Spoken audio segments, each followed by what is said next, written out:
Ladies and gentlemen, welcome to the English Daily Book Summary YouTube channel. In order to not stop learning, listen to an English book summary every day for free.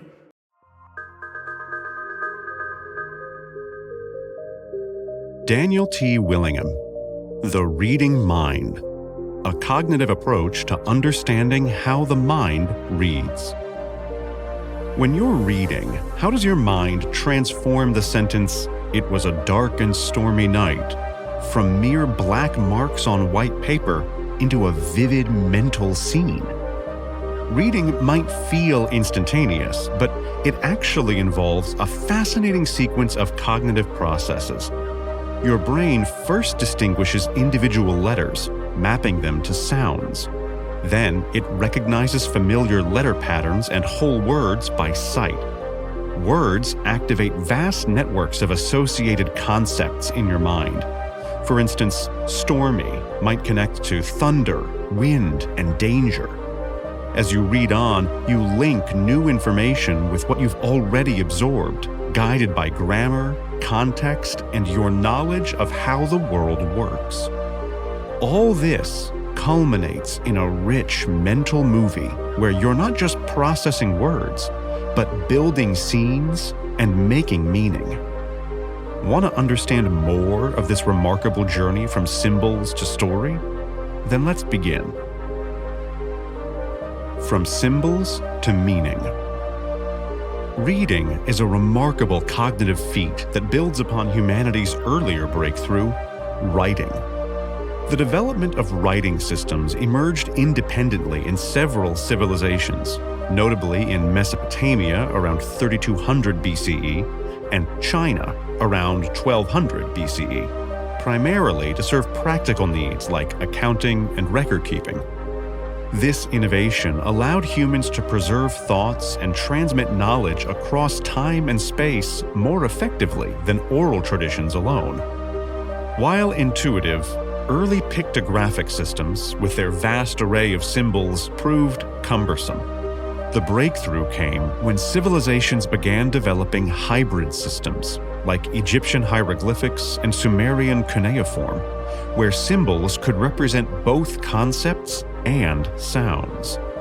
This eventually led to purely phonetic writing systems, such as the Roman alphabet, where symbols, or letters, correspond to distinct speech sounds, or phonemes. In English, for instance, we use 26 letters to represent 44 phonemes. Our capacity for reading builds upon our natural facility for spoken language. When children begin formal education, they typically arrive with well-developed abilities to speak and comprehend speech, possessing dual mental representations of words: phonological, how words sound, and semantic, what words mean. These representations can exist independently. We might recognize quotidian as a word without knowing its meaning, or understand a concept like the groove between nose and upper lip without knowing the term philtrum. Reading adds a third layer to this relationship between sound and meaning. It requires three distinct cognitive processes working in concert: visual discrimination between symbols, phonological awareness, like distinguishing between similar-sounding words such as bump and pump, and the ability to map visual symbols to their corresponding sounds and meanings. This complex process explains why reading, unlike speaking, doesn't develop spontaneously, but requires explicit instruction and practice. From letters to language. From a design perspective, you might expect letters in the alphabet to be distinctly different and easy to draw. Yet, most alphabets, including the Roman alphabet used in English, contain easily confusable pairs like B and P and N and M. This seemingly poor design makes more sense when we consider an alphabet's origins. Many letter shapes echo forms found in nature, reflecting the visual vocabulary of our ancestors who developed these writing systems. Despite these apparent design flaws, children successfully learn to differentiate letters through a remarkable cognitive process, much like how we recognize various dog breeds, from terriers to St. Bernards, as belonging to the same category. Our brains develop specialized neural networks that activate when recognizing key components of each letter, allowing us to identify them across different fonts and styles. Contrary to earlier beliefs that reading difficulties like dyslexia were primarily visual processing issues, research since the 1970s has shown that the challenges are more complex. A crucial hurdle in learning to read is developing phonological awareness, the ability to consciously analyze and manipulate speech sounds. While children naturally learn to speak, making this implicit knowledge explicit is more challenging. For example, when asked to count words in the sentence, "I like yellow bananas," young children might count 4 words correctly, or break the sentence into more units by separating syllables, like bananas. This happens because spoken language flows as one continuous stream. The clear word boundaries that adults perceive aren't naturally present in speech. The path to reading proficiency follows a predictable progression. Children first learn to recognize whole words, then break down compound words, master syllables, and finally, individual phonemes.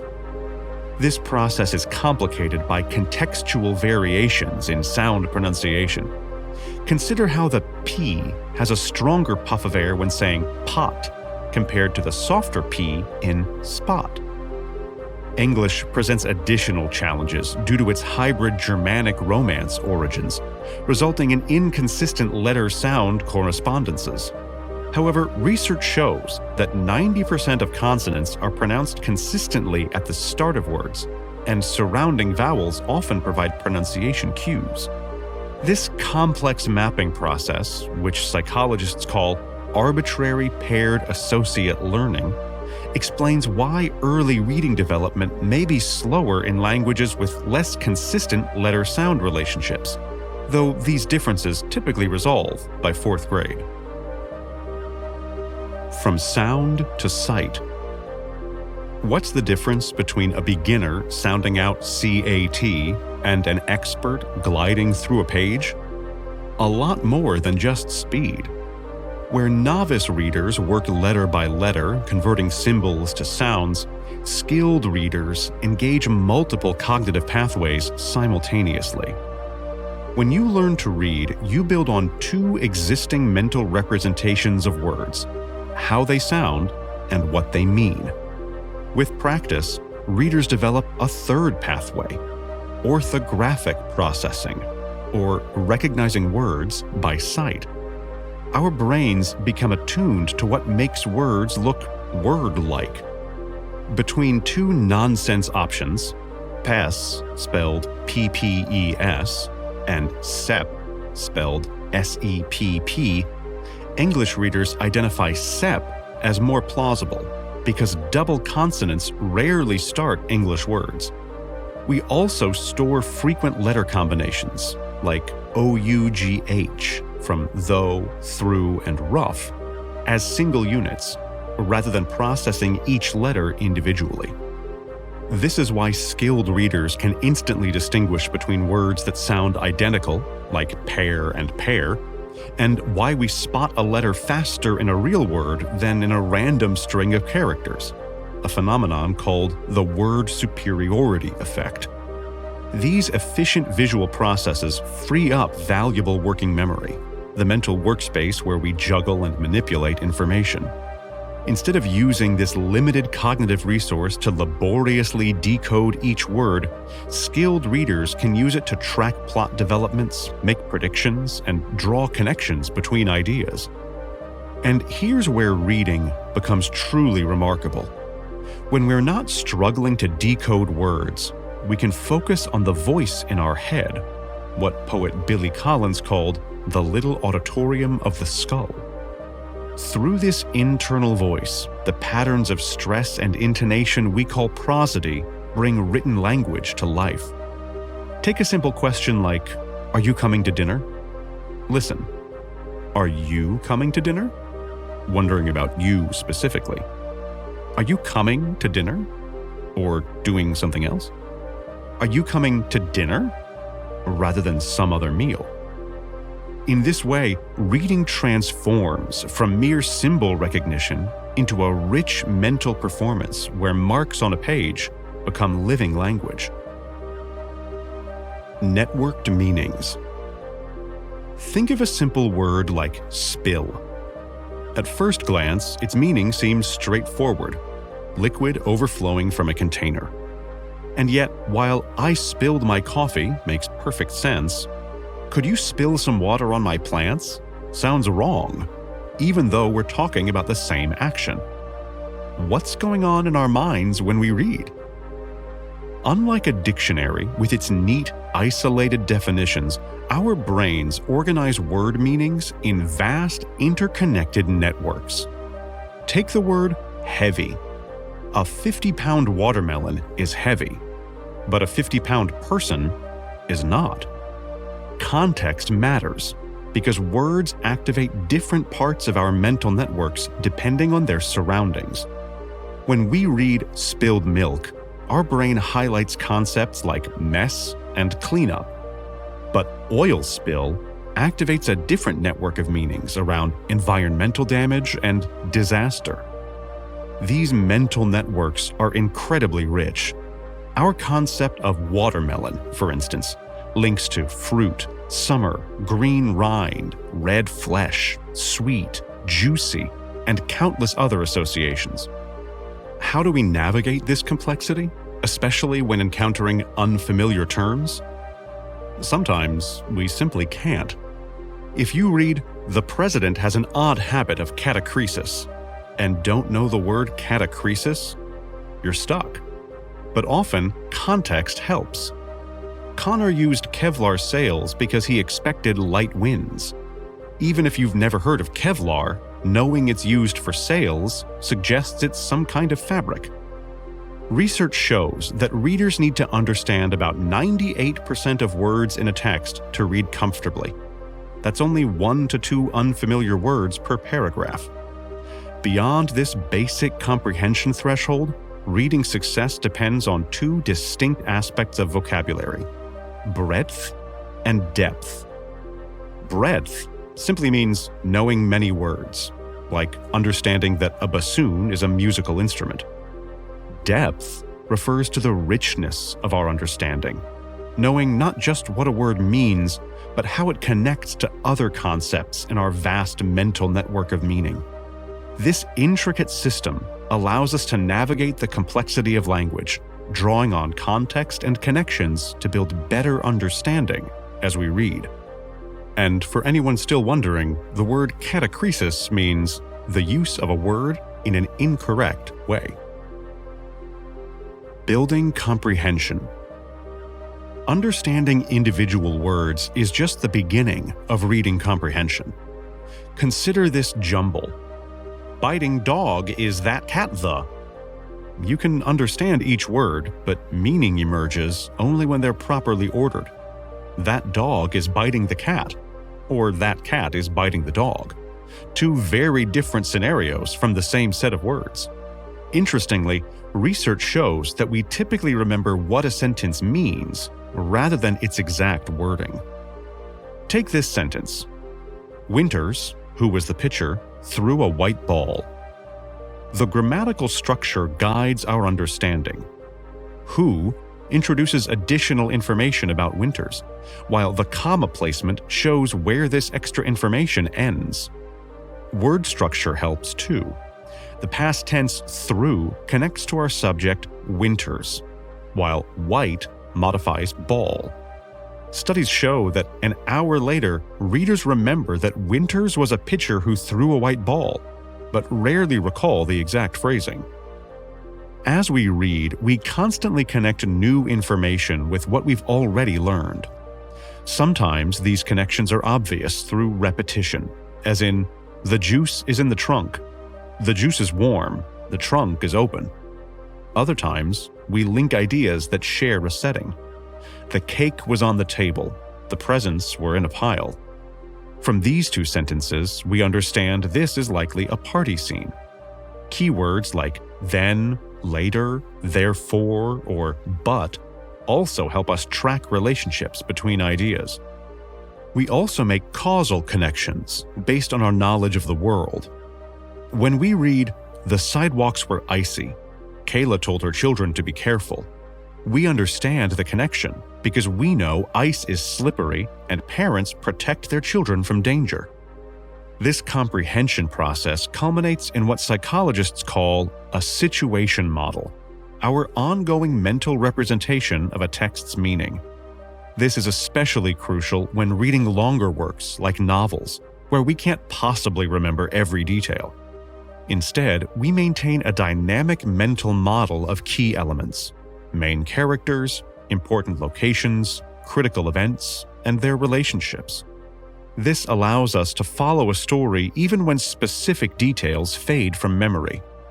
While we might forget exactly how a character was introduced in Chapter 1, our situation model helps us understand their actions in Chapter 10, because we've maintained a coherent sense of who they are and their role in the story. This rich mental representation explains how we can discuss a book we read months ago. We may not recall exact passages, but we retain our understanding of the overall narrative and its significance. Growing good readers. We've explored how our brains transform symbols into meaning, but what makes someone a truly fluent reader? The answer isn't just skill. Attitude, motivation, and self-image are also contributing factors. Let's start with the simple truth. The best way to become a great reader, someone with strong word recognition skills and rich background knowledge, is to read more. But what makes someone want to pick up a book in the first place? Attitude toward reading has three components: our cognitive beliefs about reading, our behavioral actions around reading, and our emotional feelings about reading. A person might believe that reading is important for success, regularly visit the library, and feel joy when starting a new book. Research shows the emotional component is particularly crucial. Positive reading experiences create a powerful feedback loop. Enjoying reading leads to reading more, which improves reading skill, which makes reading more enjoyable. Motivation to read depends on two key factors: how well you expect to succeed, called expectancy, and how much you value the activity, called value. Think of a child who loves the Despicable Me movies, considering whether to read a Minions chapter book. Even if they value the story, their motivation depends on their self-efficacy, their belief in their ability to successfully read and understand the book. This self-efficacy connects to reading self-concept, seeing yourself as a reader. When reading is part of your identity, it naturally occurs to you as an option. A long train ride becomes an opportunity to finish your novel, rather than a boring wait. To nurture young readers, focus on creating positive experiences, rather than pushing skill development. Let children choose books they're interested in, even if they seem too easy or too hard. Share reading experiences through family reading time or book discussions. Celebrate reading achievements without making comparisons. Most importantly, model reading enjoyment yourself. Children who see adults reading for pleasure are more likely to develop positive reading attitudes themselves. The goal is to start that positive feedback loop where enjoyment fuels practice. Practice builds confidence, and confidence leads to more enjoyment.